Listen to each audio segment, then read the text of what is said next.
Saludos y bendiciones amigos, familiares y personas que vean este video. Y buenos días, buenas tardes, buenas noches a la hora que lo pueda ver, ya sea que le esté transmitiendo en vivo o que ya lo haya transmitido. Espero que le sea de bendición para su vida y fortalece y consuelo en este día jueves. Hoy quería hablarle unos minutos bajo el tema Párate en la brecha. Párate en la brecha. Y hay un versículo que quisiera leerle que está en Ezequiel 22:30, que este versículo dice: y busqué entre ellos hombres que hiciese vallado y que se pusiese en la brecha delante de mí a favor de la tierra, para que yo no la destruyese, y no lo hallé. Un versículo muy famoso y muy popular, que habla acerca de que Dios estaba buscando a alguien que intercediera para que Él no destruyese la tierra.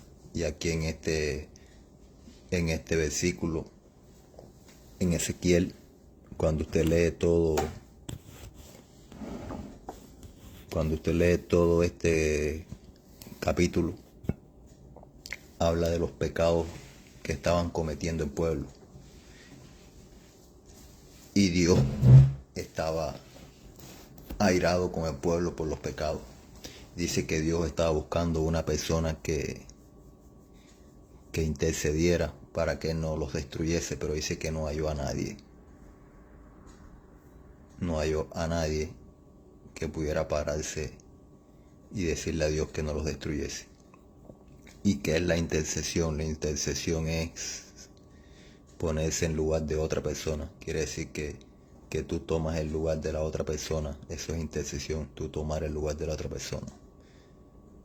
Y Dios siempre está buscando a alguien que tome el lugar de la persona que está haciendo el mal, de que está haciendo el daño, que está pecando, que está haciendo algo que no debe hacer. Dios quiere que alguien tome el lugar para Dios perdonar, ya sea de una persona, ya sea de una ciudad, ya sea de un país, ya sea de las naciones.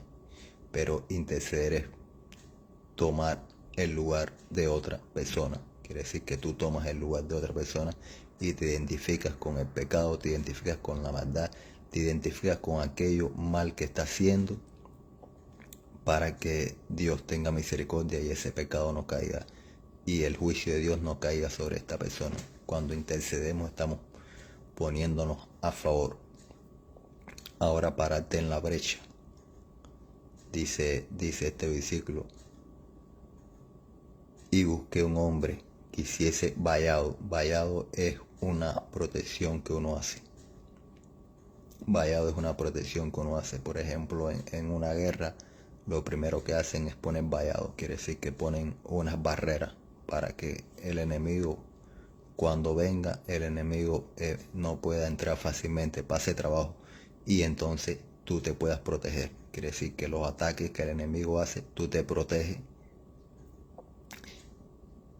Y además de protegerte, entonces el enemigo pasa trabajo para llegar a donde tú estás. Quiere decir que el enemigo, para llegar a donde tú estás, en lo que está tratando de quitar esas barreras, quitar ese vallado, quitar esa protección, el enemigo se debilita y tú estás preparado. Quiere decir que ese vallado te avisa a ti que viene el enemigo.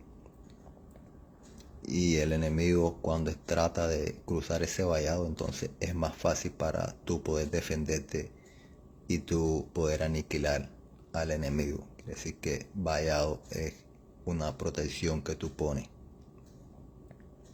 Y párate en la brecha es que tú estás esperando. Quiere decir, detrás de ese vallado, detrás de esas fortificaciones que tú hiciste, de esas barreras que tú hiciste, tú estás esperando que Él venga.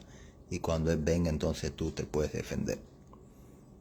Y en las casas, por ejemplo, tú ves en las casas que las personas ponen ciertas protecciones, ponen cercas, ponen muros, para que las personas no puedan acceder. El ladrón, el que quiere meterse, el que quiere robar, él es difícil. Entonces ponen esta cerca, ponen estos muros. Y la segunda cosa que uno hace es que uno está vigilante. Quiere decir que esta cerca, estos muros, te ayudan a ti a poder vigilar. cualquiera que venga, tú lo estás vigilando, tú lo estás viendo, porque esos son cerca los muros. Entonces, cuando la persona hace algo que no tiene que hacer, tú haces vallado por esa persona. Quiere decir que tú te pones a favor de esa persona. Tú le dices a Dios: Señor, perdona por este pecado y este pecado. Quiere decir que tú te identificas como si fueras tú.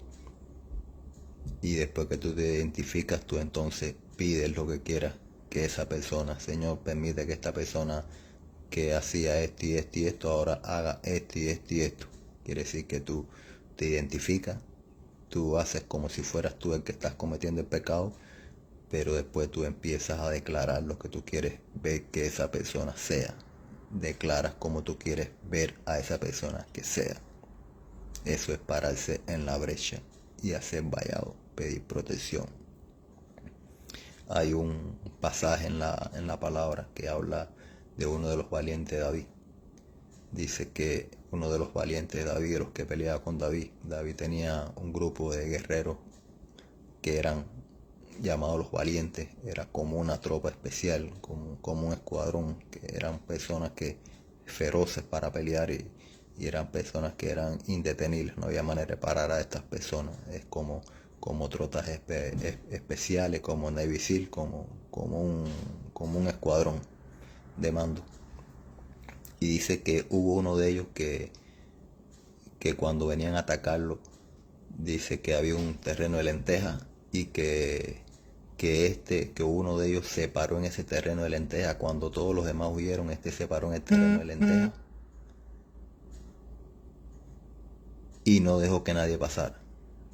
No sé si era el dueño del terreno de lentejas, no sé por qué hizo esto, pero dice que se paró en el terreno de lentejas y por ahí nadie pudo pasar. Dice que mató a tantas personas que la espada se le quedó pegada en la mano de la sangre de tantas, y dice que Jehová dio una gran victoria por medio de esta persona. Quiere decir que esta persona se paró ahí en la brecha y dijo: por aquí nadie va a pasar, en medio del terreno de lentejas, y nadie pudo pasar, y Jehová dio una gran victoria.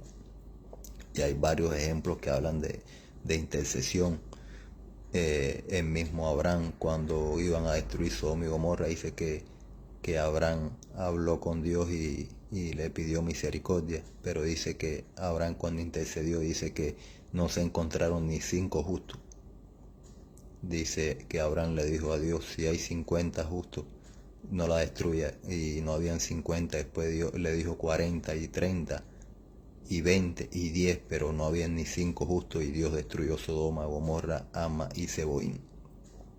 También hubo otro pecado que se cometió en el tiempo de David, que fue que David censó al pueblo, y Dios le dijo que escogiera el castigo, porque David hizo algo que no tenía que hacer. Y dice que David le dijo: bueno, mejor caer en tus manos.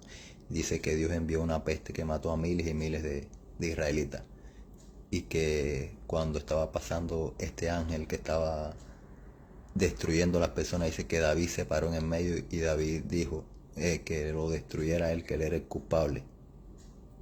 Y dice que el ángel allí mismo paró y no hizo más nada. Y después dice que David levantó un altar allí en ese lugar, compró ese lugar al dueño, y dice que levantó un altar. David intercedió y David se paró y dijo: Señor, el culpable soy yo, así que mátame a mí si quieres matarme, pero ya no matamos a nadie. Y dice que el ángel se paró y no siguió.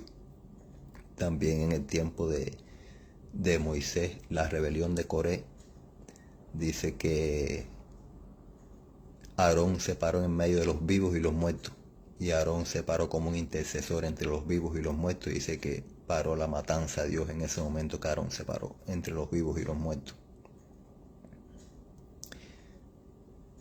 Hay otro ejemplo de una mujer que era de las hijas de Saúl, que dice que cuando los gabonitas, hubo una maldición que provocó el mismo Saúl, que mató a muchos gabonitas.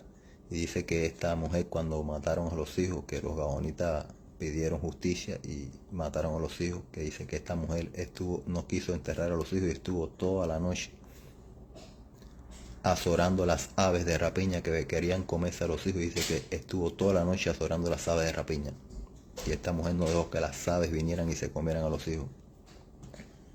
Y así hay muchos ejemplos de intercesión. Y el principal intercesor es Jesucristo, que dio su vida por nosotros, y quiere decir que Jesús se paró en el medio y le dijo a Dios que Él cargaba con los pecados de toda la humanidad, de todos nosotros. Y este es el principal intercesor que se paró en la brecha por nosotros, el Señor Jesús. Y dijo a Dios que Él iba a cargar el pecado de todos nosotros. Y gracias a eso nosotros entonces tenemos salvación por la intercesión de Cristo. A veces nosotros también queremos interceder por un hijo, por un esposo, por una iglesia, por alguna persona, y a veces no sabemos cómo hacerlo. Para nosotros interceder, para nosotros pararnos en la brecha por alguien, primero tenemos que identificarnos con el pecado de esa persona. Primero te identificas con el pecado de esa persona como si fueras tú el que lo estás cometiendo. Y segundo, lo que hace es que empiezas a declarar lo que quieres ver que Dios haga en esta persona, como tú quieres verla. Esa persona está en un estado que ese estado está en contra de Dios, pero entonces tú empiezas te paras en la brecha, quiere decir que tú haces como si fueras tú el que estás cometiendo el pecado, pero después tú empiezas a declarar como tú quieres ver a esta persona. Muchas veces la persona, el problema que tiene es un problema de espíritus que no lo dejan que se convierta, espíritus que lo tienen atado, maldiciones, brujería. Otras veces es que la persona, maldiciones que tiene, otras veces es incredulidad que tiene la persona, porque también sabemos que tenemos libre albedrío. La persona es incrédula y hay que orar para que toda incredulidad se vaya de esa persona, porque no siempre son los demonios, a veces es la misma persona que es incrédula. Quiere decir que en su alma, en sus emociones, esta persona es incrédula, y entonces uno tiene que estar orando para que la persona pueda tomar una decisión por Cristo, o la persona pueda tomar una decisión de buscar de Dios. Otras veces es que Dios también puede estar airado con esa persona, y entonces uno tiene que interceder para que Dios tenga misericordia. Pero lo importante de la intercesión es que siempre tenemos que estar claros que tenemos que identificarnos con el pecado de esa persona y después empezar a declarar. Esa es la guerra espiritual. Hay demonios a veces que no dejan que las personas se conviertan. Hay demonios que a veces tienen las personas atadas. Hay demonios que a veces son los que impiden que esta persona pueda venir a Cristo. Entonces tenemos que estar orando. Por ejemplo, en un matrimonio, hay un problema de matrimonio que puede ser que lo provocaste tú mismo, o puede ser que algún espíritu se metió, o puede ser que algún demonio usó a una persona, a un hombre o a una mujer, para que te robara el marido, te robara tu mujer. Y entonces tienes que orar y tienes que reprender para que ese espíritu que puede estar seduciendo a tu pareja lo dejen en nombre de Jesús. Porque la persona puede estar bajo un brujo, bajo un embrujo, bajo un hechizo, puede estar hechizada, puede estar pasando algo en la persona y tú no sabes qué está pasando, y entonces uno tiene que orar. Muchas veces Dios te puede decir ya, olvídalo, ya no va a pasar nada, o sigue orando, pero uno tiene que estar declarando y pedir que Dios te revele qué puede estar pasando. O muchas veces estás orando por un hijo incrédulo, un hijo que puede estar en la droga, que un hijo que puede estar en relaciones que no son relaciones que Dios le agrada, un hijo que puede estar en la borrachera, un hijo que sea ladrón, un hijo que esté cometiendo distintos tipos de pecados. Y muchas veces puede ser que sean maldiciones generacionales, cosas que heredaron, que tú eres en parte eres responsable, y entonces tienes tú que pedirle a Dios que se rompa toda maldición generacional que pueda hacer que tu hijo esté teniendo un comportamiento como el que tú tuviste en tu juventud.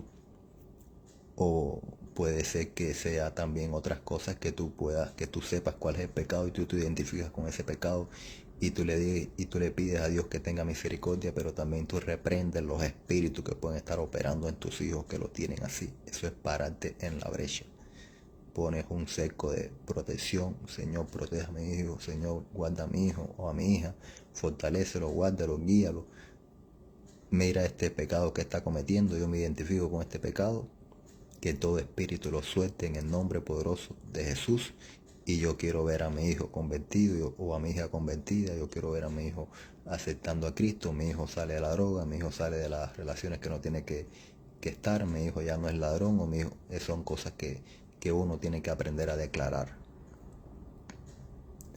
Primero te identifica, después declara, y tiene que tener presente que muchas veces son situaciones que son diabólicas, pero muchas veces es la misma persona que tiene problemas y uno tiene que orar para que esa persona sea libre.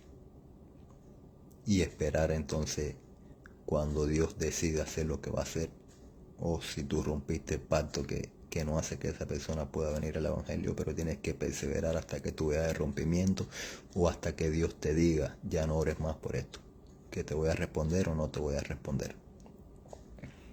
Yo recuerdo que hay un evangelista llamado Finney, ya murió ya, pero este evangelista era llamado el apóstol de los avivamientos. Quiere decir que donde quiera que este hombre iba, dice que había un avivamiento. ¿Y cuál era el secreto de este hombre? Dice que además que era un hombre de mucha oración, que oraba mucho, dice que este hombre tenía 2 ancianos, que estos 2 ancianitos, Daniel y Neri creo que se llamaban, dice que donde quiera que él iba a predicar, él le enviaba a estos ancianitos 2 o 3 semanas antes para que ellos intercedieran por ese lugar. Y dice que cuando él llegaba a ese lugar, después que esos ancianitos habían estado semanas y semanas orando en ese lugar, dice que cuando él llegaba había un avivamiento. Y mientras que él estaba predicando, dice que esos 2 ancianitos estaban orando, ya sea que estuvieran orando ahí mismo, o ya sea que estuvieran debajo de la tarima donde este gran predicador predicaba, pero este predicador atribuye su éxito a estos intercesores. Y es algo que la iglesia necesita, gente que sepa interceder, gente que sepa cómo clamar a Dios, como que sepa hacer huir al diablo que puede estar atormentando a la persona, para que pueda haber un rompimiento en una iglesia, en una ciudad o en una nación. El intercesor es una persona que Dios le avisa lo que va a hacer de una manera u otra, y Dios le dice, intercede por esto, porque no hay nada que Dios no haga sino es por medio de la oración. Solo Dios interviene en la tierra cuando ya es algo ya que es necesario que Él lo haga, pero mientras tanto Dios, para interceder en la tierra, necesita la oración. Si no hay oración de intercesión, entonces Dios no puede hacer nada. Y Dios te llama a ti y a mí a que nos paremos en la brecha a favor de esta tierra para que Dios no la destruya. Así que párate en la brecha por tu matrimonio, párate en la brecha por tu finanza, párate en la brecha por tus hijos, párate en la brecha por la iglesia, párate en la brecha por tu finanza, párate en la brecha por tu salud, párate en la brecha para que Dios haga lo que Dios quiere hacer, porque Dios siempre está buscando a alguien para Dios hacer algo. Así que te bendigo en este día y oramos por el estado de la Florida, por los que han perdido sus hogares, por los que han perdido sus vidas, que Dios permita que hayan conocido a Jesucristo y no se hayan ido para el infierno, y por los que están sufriendo ahora mismo en este estado. Así que les bendigo y espero que pueda tener un jueves de victoria. Por acá los saludo su amigo Marcelino Quintana. Bendiciones.